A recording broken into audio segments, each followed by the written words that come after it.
দেখে আপনাদের এমার্জেন্সি নাম্বারগুলো নোট করবেন। আপনাদের যেটা নিয়ারেস্ট ফায়ার স্টেশন হচ্ছে, কোনো দরকার হলে আপনারা আমাদেরকে কল করতে পারেন।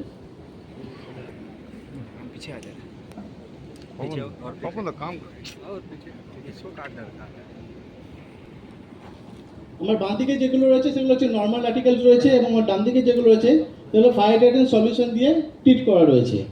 ফার্স্ট হচ্ছে আমাদের বিচালি খড় দিয়ে তো অনেকে আমরা মণ্ডপ তৈরি করি। তো খড়ে দিয়ে যদি আমরা কোনো মণ্ডপ তৈরি করি সেক্ষেত্রে কি হতে পারে আমি দেখাচ্ছি। এই যদি কোনোভাবে খড়ের তৈরি কোনো মণ্ডপে যদি আমাদের আগুন লেগে যায় তাহলে দেখুন খুব তাড়াতাড়ি কিন্তু ফায়ারটা স্প্রেড করে যাচ্ছে, তাই তো?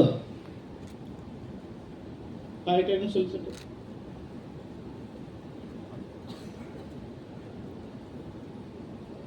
এই খড়টা কিন্তু আমাদের ফায়ার রিটার্ডেন্ট সলিউশন দিয়ে আমাদের ট্রিট করা আছে, যে রেশিও বললাম সেই রেশিও দিয়ে।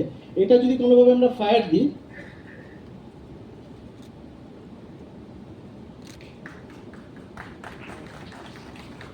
দেখুন ফায়ার লাগলেও কিন্তু সেটা স্প্রেড করছে না, যেটা আগেটা স্প্রেড করছিল এটা কিন্তু ইজিলি স্প্রেড করবে না, কারণ এটা ফায়ার রিটার্ডেন্ট সলিউশন দিয়ে আমার ট্রিট করা আছে।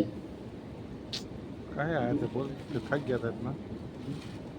ऊपर का तबीयत खराब है ना पूरा उल्टी उल्टी जा तो निकल के तो बोला आए ना खराब এটা হচ্ছে নর্মাল কটন। আমাকে বলতে এই কটনে যদি কোনোভাবে আমরা প্যান্ডেল তৈরি করা উচিত না, তবু যারা তৈরি করেন তাহলে কিন্তু ফায়ারটা খুব তাড়াতাড়ি স্প্রেড করে যাবে।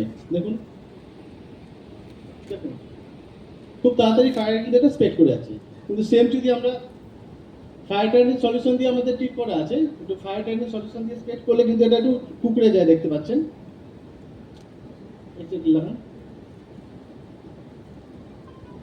দেখুন এটা কোনোভাবে কিন্তু ফায়ারটা ক্যাচ করছে না, এটা হিট হতে থাকবে কিন্তু এটা ফায়ারটা কোনোভাবে ক্যাচ করবে না।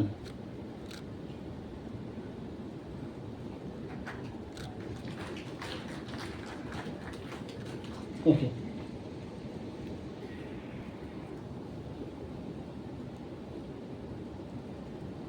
সেটা ইজিলি কিন্তু ফায়ারটা ক্যাচ করছে।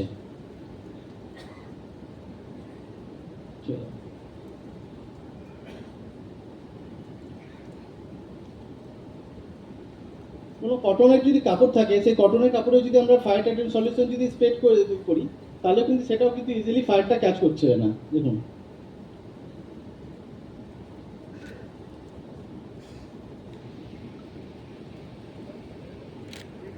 মার্কেটে চলে এসেছে, এই কিবোর্ডটাতে কিন্তু কোনোভাবে আগুন লাগবে না, এটা হিট হবে কিন্তু আগুন লাগবে না।